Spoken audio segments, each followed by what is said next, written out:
Hi, my name is Stasia. Welcome to Whole Home Revival. I'm so glad you're here. Grab a cup of tea and stay a little while. Today, my husband and I are planting our garlic for the year.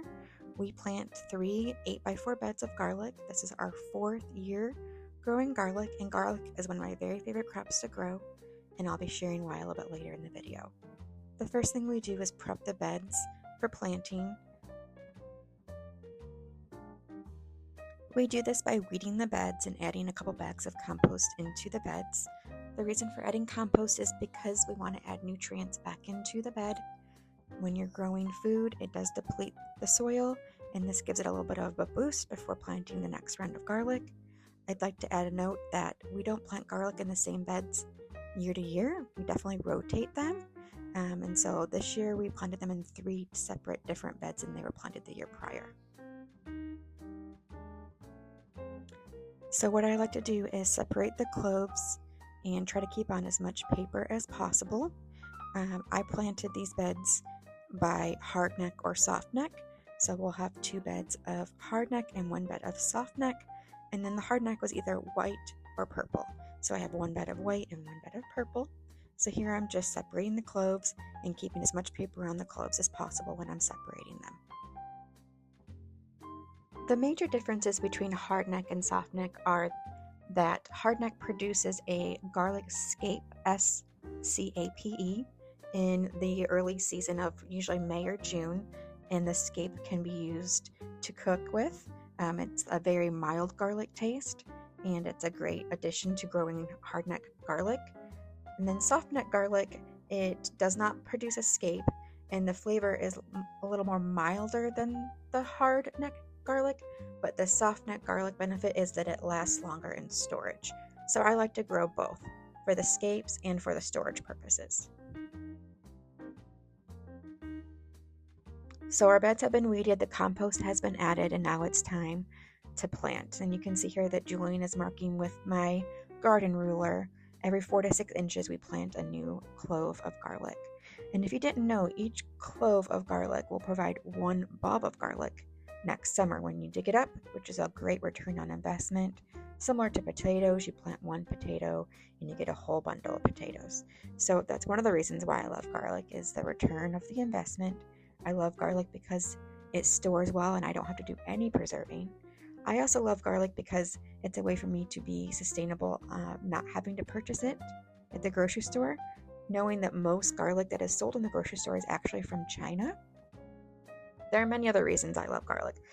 It is just so easy to grow. Literally, you put it in the ground and you kind of just forget about it. And that's really ideal. We were able to plant about 14 cloves of garlic per row.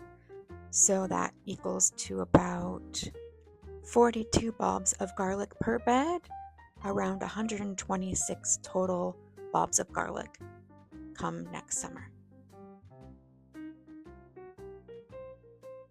This allows about 2 bulbs of garlic use per week for us, and enough garlic to hold on to the best of the bulbs to plant next fall. So after I planted the 3 rows of garlic cloves, then I go back through with fertilizer and I put in a teaspoon of this bulb tone organic fertilizer in each opening with the garlic clove. And this I've been doing since the beginning of growing garlic. I've always had great success with garlic, and I highly suggest the bulb tone. I will link that in the description below. Now, the smell of garlic may keep critters away, but the smell of bulb tone might actually attract critters.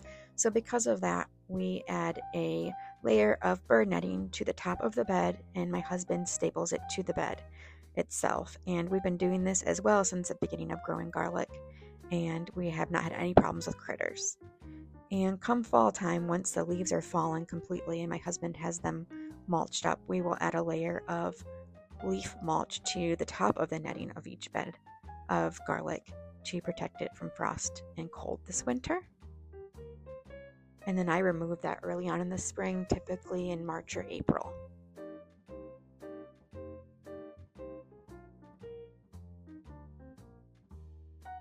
You want to water in your garlic after planting, unless you are expecting rain that day or evening, and water in well. And then you mulch it before winter comes, and you basically let it be. Come March or April, remove the mulch. You can remove the netting, and at that point you will see sprouts of green popping up. And then you can watch the magic of growing garlic, and keep an eye out for the scapes that will grow on the hardneck, and really enjoy growing garlic and enjoying the taste of fresh garlic. And since I have my husband in the garden, I should go ahead and just ask him where we can add a couple more beds in next spring, right? So when we started gardening here in spring of 2022, we started with 6 raised beds, and we have slowly added more and more gardening space. We are now up to 11 raised beds, and I'm hoping to add a few more in the spring. I really want to work on my long-term storage crops, so things like winter squash next year, and I'm hoping to have the space to do that. Fall is a great time to clean up the garden. I enjoy doing this in the fall because come spring, we are all excited about getting our plants in the garden, getting our hands in the soil, and the last thing you want to do is clean up the mess from the year prior. So I highly suggest, if you're in a zone similar to mine, I'm here in Central Ohio, that you clean up your garden in the fall. That way you can enjoy spring more fully. Thank you for watching my YouTube video. I am so glad you're here, and I hope that you subscribe to my channel to be alerted for future videos. You can also find me over on Instagram at wholehomerevival and on my blog, wholehomerevival.com. Thank you so much.